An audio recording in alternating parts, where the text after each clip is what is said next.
Chapter 6 of the Onts. Breaking Rule Number 2. The way I see it, said Cheyenne, the all-chocolate dinner was the Onts' way of trying to please us. They were in Cheyenne's room, lying on her bed and watching TV. The way I see it, said Wally, the all-chocolate dinner was the Onts' way of trying to fatten us up so they can eat us. What I don't like was when Hetty kept throwing in my snotty Kleenexes into that special airtight container under the table, said Cheyenne.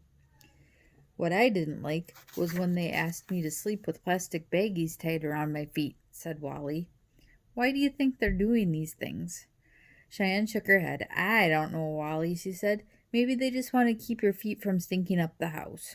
The aunts are very strange, but they seem harmless, and they are being very nice to us.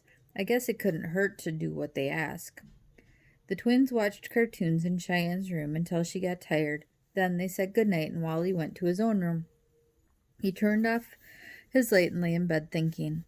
Things in Mandible House were sure better than they'd been in Jolly Day's orphanage.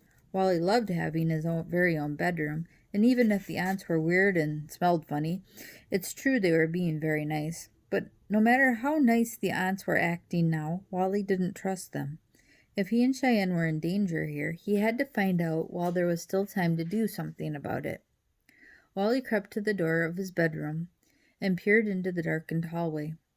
There was that strange coppery, earthy smell in the hallway. There was an odd sound like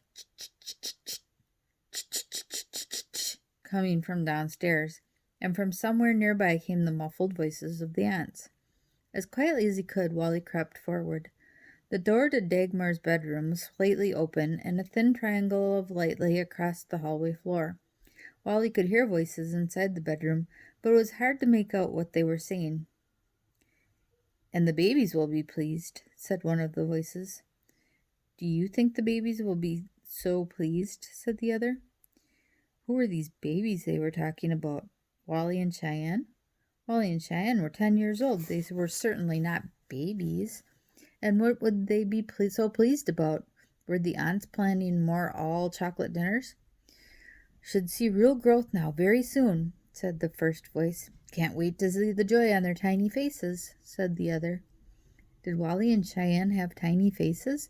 Well, maybe if you compared them to the giant heads of Dagmar and Hetty. Wally shifted his weight, and a floorboard creaked under his feet. Immediately the voices stopped. You hear something? Whispered one. A floorboard, whispered the other. Footsteps walked up to the bedroom door. Walter? Called a voice. It was Dagmar. Cheyenne, is that you? Wally tried to flatten himself out against the wall so that he might not be seen if either stuck a head into the darkened hallway. Aren't you children in bed yet? Dagmar called. Wally held his breath. I don't hear an answer, Dagmar whispered, but I could swear somebody's out there. I smell somebody, Hetty. Hetty whispered something to Dagmar, but Wally couldn't make it out.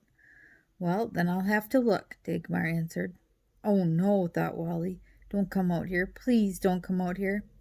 As quietly as he could, Wally crept down the hallway in the direction away from his bedroom before Dagmar could come out after him. Had she followed him?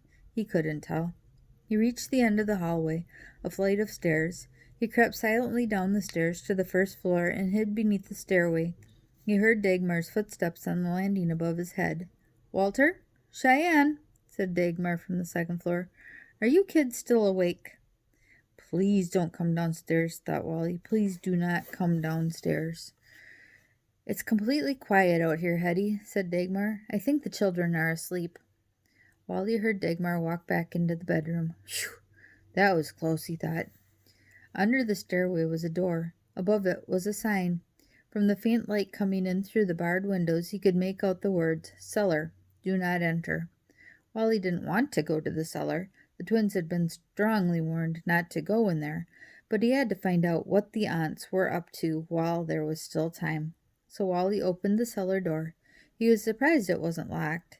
He walked through the doorway and closed the door quietly behind him. And that's the end of Chapter 6. See you later for Chapter 7. Have a great night.